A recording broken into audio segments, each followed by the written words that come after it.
rest of the story. About a light that wouldn't go out.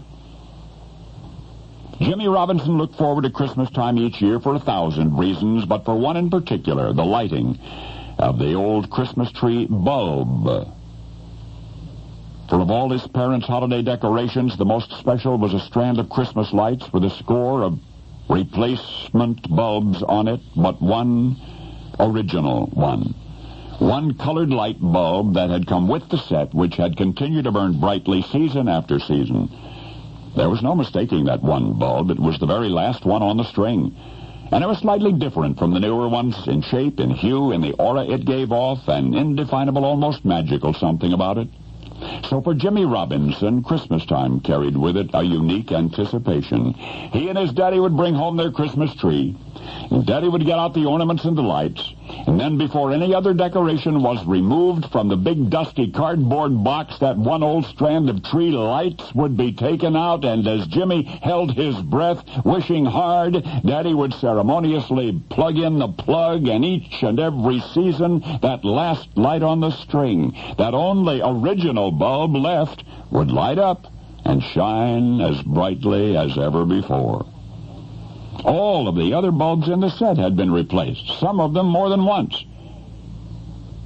But the very last light continued to glow for the Robinson family each Christmas. Something like a dear and ageless relative dropping in for the holidays. Well, that was many Christmases past. Over the seasons since Jimmy grew up, he left hometown, Baldwin, Missouri, to see what lay beyond. He is Major James Robinson now, a chaplain in the United States Army, stationed in Arizona. One night this December, he received a telephone call from back home in Baldwin from his father, Walter Robinson. He has received that same phone call each Christmas time since he left home. And the news this year was the same as always. Told in the same delighted, excited voice. It lighted up again, son. That same old Christmas light, it's still burning bright. But this is the rest of the story. Medical science is now only beginning to comprehend the power of mind over malady. The way a patient thinks can, to varying degrees, steer the course of any disease, multiple sclerosis in particular. In fact, there's such a demonstrable cause and effect between one's mental attitude and MS that doctors were once reluctant to diagnose it for fear of worsening the disease with the news. Conversely, perhaps no other illness responds so quickly or so dramatically to hope.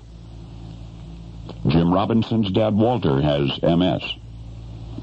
In its course, there are ups and downs, and yet no up any higher than the exhilaration from an annual ritual in which a solitary Christmas tree light continues to defy the dark.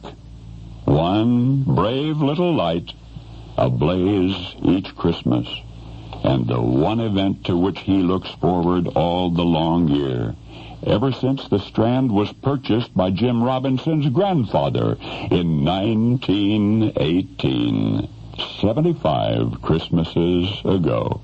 And now you know the rest of the story.